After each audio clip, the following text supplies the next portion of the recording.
So we are now ready to move on to our rows, which is done using a woven wheel. We did our open woven wheel for our ranunculus flower, but this is a closed woven wheel, so it's very similar. You're gonna use the doubled up 12 strands like we did up here, and you're gonna do the same thing, creating your 5 spokes. And once you've done the 5 spokes, I will see you back here.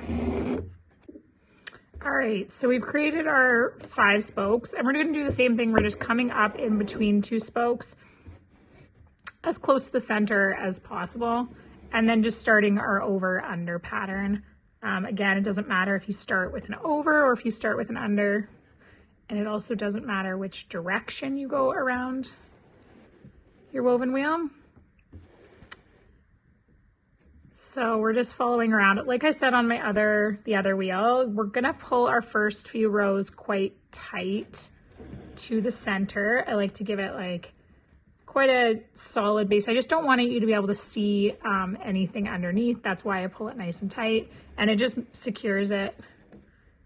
And then we're gonna keep going around, and I start to just relax a little bit on the tension, not necessarily keeping it loose, but just not pulling it as tight.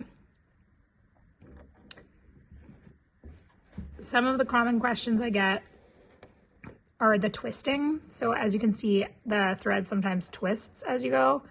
I just untwist it as I go. If something doesn't sit right, I pull it out, and then I kind of pull it back into my woven wheel.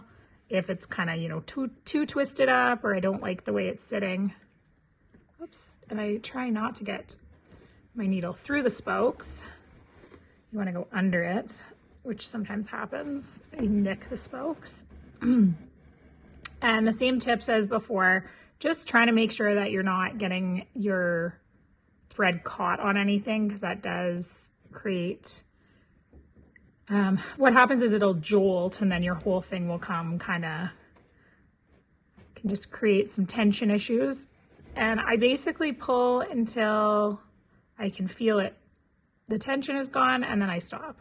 And you want to keep the same tension throughout the whole thing. So if you're doing a looser tension, that's a choice. If you're pulling tighter, you can do that, but just keeping the same thing throughout the whole woven wheel, because that'll make a difference in the I'm trying to think of the right word, the unison, the unity, I don't know, the uniform look that you're going for, I guess, or anyways, you want it to all kind of look similar throughout. So you're just going to keep going around and around. Like I said, I just pull back if something doesn't sit quite how I want it to. And then I will meet you back towards the end of your rows to close it up.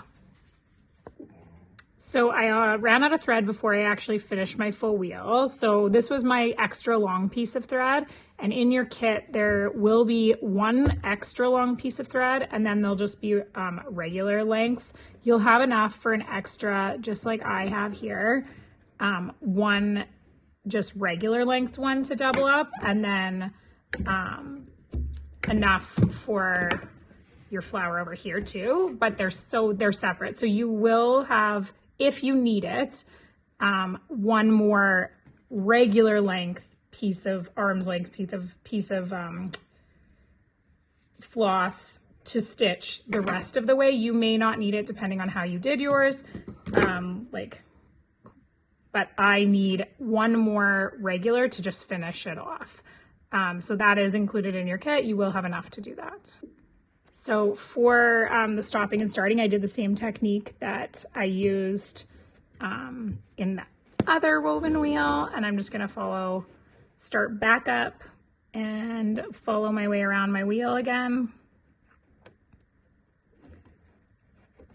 And for the part where you're getting towards the end, I'm so close to the end, so you could choose whether to keep going or not, but my spokes aren't quite covered, so I am going to continue. And just going around the wheel until, well, a good guide is until the dotted lines are covered, or you can cover them by fluffing it up.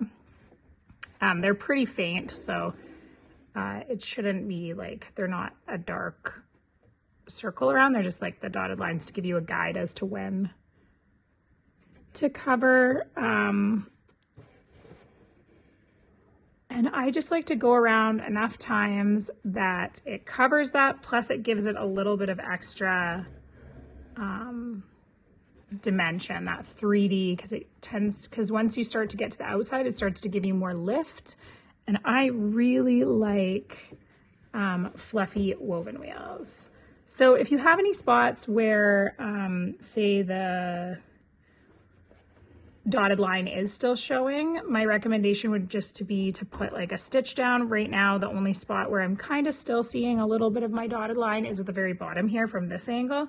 So to close mine up, I'm just gonna do one stitch down over that area, which is just gonna cover it, and I'm gonna fluff it up, and I'm all finished and ready to move on to my daisy.